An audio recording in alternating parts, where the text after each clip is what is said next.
I talk to myself because I hate everyone else. What is all this fluff? Get off me, fluff. Hello, everybody. E here. Welcome back to another book review. Today we are talking about KAPPA by Ryunosuke Akutagawa. I've been practicing. I believe that's how you say it. If you've been watching the shorts about the book, you'll probably be like, better. Anyways, but I'm trying. I really am. And I'm laughing because of my stupid American mouth, not because of his name. But you see the shirt I'm wearing at the beginning. It says, what is it again? I talk to myself because I hate everyone else. Well, talking about misanthropy, that's what this book is just dripping in. But there are plenty of things. This book is old. The author died in 1927, so it was published before that. He was only 35 years old. He lived from 1892 to 1927, and was the author of over 100 short stories. Described as one of the best read men of his generation, he received a degree in English literature from Tokyo Imperial University and published translations by Anatole France and W.B. Yeats. Two of his short stories from the collection Rashomon became the basis for the award-winning movie of the same title by famed director Akira Kurosawa. So this, I know what a kappa is. It's a little creature that would lead children off to the river if they didn't behave or something. That's what I recall, anyways. If I'm wrong, let me know down there in the doobly-doo. But this one, I don't quite understand why this is the creature that Akutagawa chose for this story. Mainly because some of the stuff that's in here, all of it it's supposed to be a satire of Japanese culture at that point in time. I know absolutely nothing about Japanese culture, whether that be present day, in the past. I don't know a thing about it. But I did pick up on some things, and I wanted to go over them with you. On page 83 of this version of the book, page 83, he talks about in Kappa land. That's basically and they speak Kappanese. Kappas live in Kappa land, and that's where this guy ends up. It's very much giving Alice in Wonderland. It's a Japanese portal fantasy kind of deal where he falls through a hole in the ground, and all of a sudden he is in Kappa land. And the person I'm talking about, is a patient at a mental home, and he is patient number 23. I don't know if there's any significance with that or not. I know the number 23 in, like, there's a bunch of, what is it, conspiracy theories about it, how it keeps popping up through there. There was a Jim Carrey movie called Number 23, that kind of thing. I don't know if that's important to the story or not. But on page 83 of this version of the book, he talks about the rapid industrialization and automation in Japan. Before 1920, that kind of blew my mind that he's talking about these things. But specifically on this page, what he's talking about is the growing industry and automation, automated machines like vending machines and all that stuff. And what happens to the people, or the kappas, that get replaced by the machines.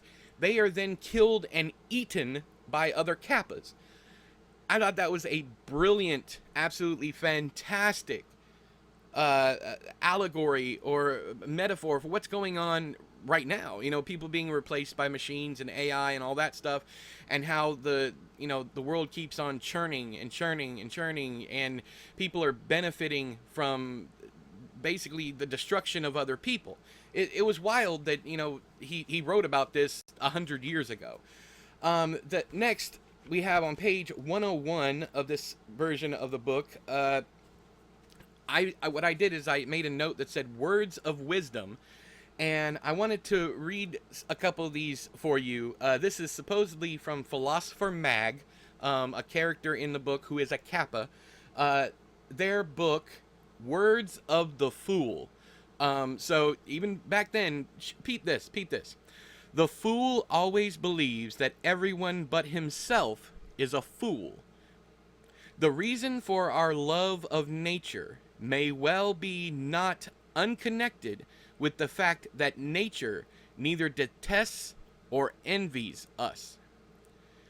The shrewdest way to live is to despise the conventions of the age, while yet managing to act in such a way as to not violate these conventions at any point. This last one I think is very important. We all talk about, capitalism, consumerism, all this stuff, and how much we hate. Yet look at everything, how much we hate capitalism and consumerism. But look behind me. I have been benefiting from capitalism and consumerism for my entire life. It makes you think, and that's the kind of books that I like, are books that make you think. I despise Amazon, yet my books are published there. All of that stuff. And I fully admit, which brings me back to the first one, the fool always believes that everyone but himself is a fool. How do you know you're not the crazy one? You constantly question whether or not you're crazy, because crazy people do not question whether or not they're crazy. They just exist.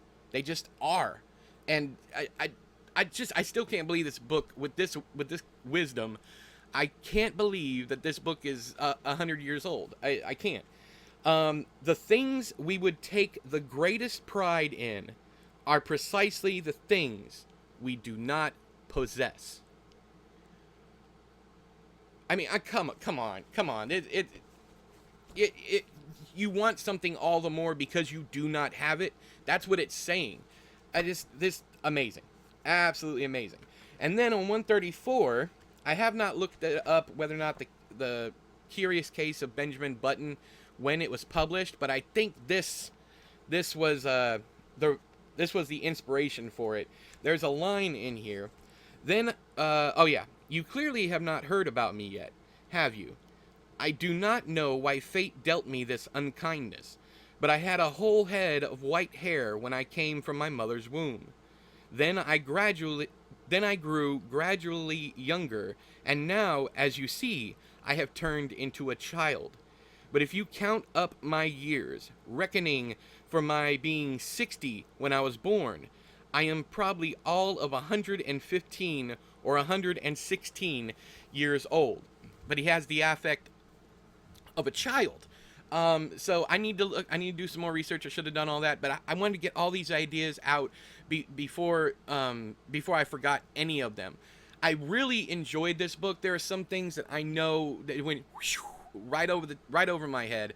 There were certain chapters in here that I'm sure I missed the point of, probably because I am not well versed in Japanese culture, and I hate that. But it's also that I hate not that I hate Japanese culture. I hate that I'm not well versed in Japanese culture.